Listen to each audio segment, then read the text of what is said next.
discussed organization structure, and we have also discussed that organization structure can be of two types.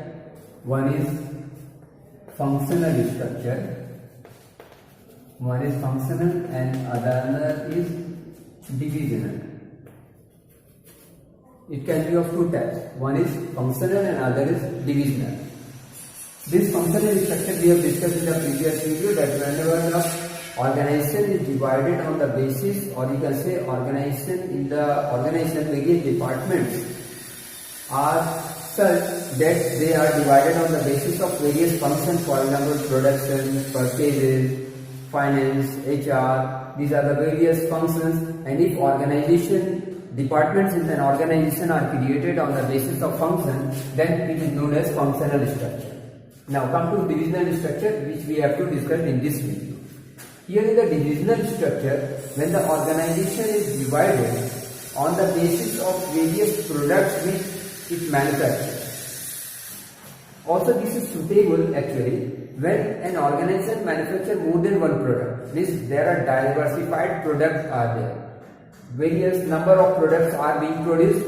In this case, divisional structures is created, that is, the division is created on the basis of various products which are manufactured by an organization. One more thing can be possible on the basis of product, it can be, as well as on the basis of, you can say, territory or area wise also it can be. Territory.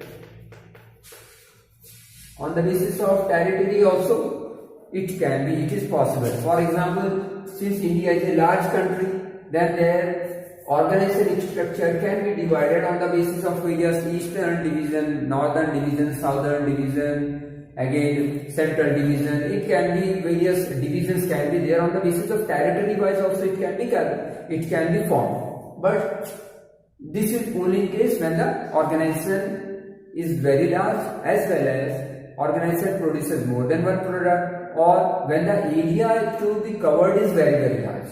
Then this territory wise or area wise division can be created. And this, or when the company manufactures more than one product, then this type of divisional structure is created. For example, Tata may have two-wheeler segment, it can have four-wheelers, then it can have food processing division. There can be separate division on the basis of the products which are being manufactured. So this is also known as divisional structure. When the organization structure is based on the various products which are being manufactured, but not on the basis of function. There are various advantages as well as disadvantages in case of divisional structure also, just like functional structure. First is various advantages. Let us take advantages first of all. What are the advantages of this divisional structure? First, very important is the fixation of responsibility. Fixation of responsibility is very easy. Fixation of responsibility. This is very easy because if a particular division, for example, suppose Tata has various divisions and two-wheeler division is also there. The two-wheeler division, if it does not perform well, then the manager or the in charge or the department head of the two-wheeler will be directly responsible for the lack of profit, or you can say decrease in sales, or whatever responsibility he has been given. It can be easily fixed that the particular department manager was responsible, or he will be responsible because he is overall in charge of all the activities of the two-wheeler. So if something goes wrong, the responsibility will be clearly fixed, that he is responsible for all the things if it is going bad. Next, in case of divisional structure, it is also possible. The advantage is that good training ground for manager is there. Training ground for manager.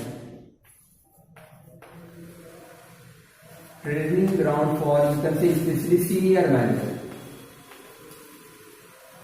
Senior manager. Why this is so?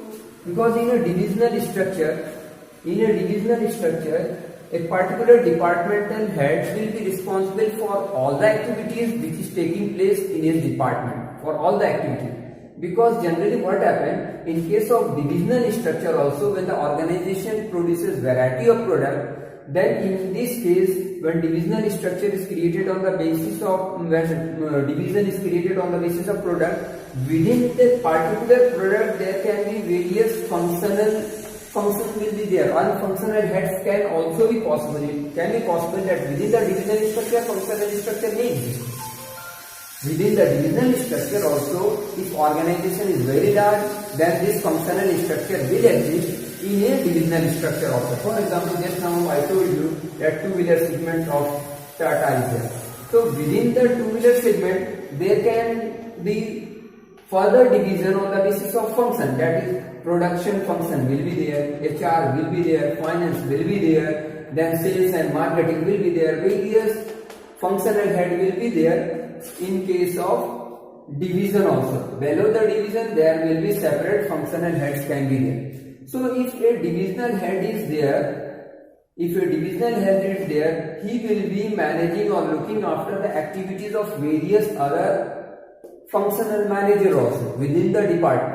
So this is a very good training ground for the senior manager to get promoted, because he will be aware or he will be knowing about all the activities, all type of function he will be dealing with. So the same person can be promoted further. So it is a good training ground for senior manager, because if the senior manager is, this manager is to be promoted for high level job, then he will be knowing about all the things, various functions also, production, HR, finance, sales, marketing, whatever various departments are there within his division, he will be knowing it very well how to handle all these things. So it is a very good training ground for senior manager. Fixation of responsibility is there. Now there can be other disadvantages also. Now if divisional structure is there can be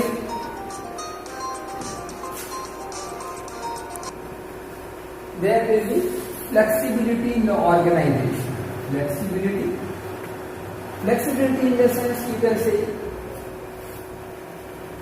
because flexibility, if a particular division is being, particular product is being manufactured, and the company wants to add more number of products, means the company wants to add more division.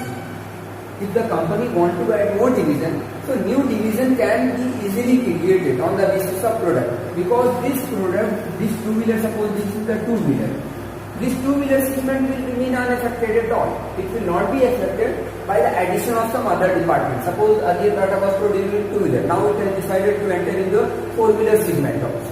So if four-wheeler segment is being added, the new department, this existing department will remain totally unaffected. It will not be affected by the addition of any other further department. So it can also be that there is flexibility as well as expansion and growth is also possible. The advantage you can write at the same time, that flexibility as well as expansion and growth of the organization is possible, that if the particular company want to add some more product, some new division can be created without affecting the existing department. Now, let us see some disadvantages as well. Disadvantages of divisional structure. Disadvantages.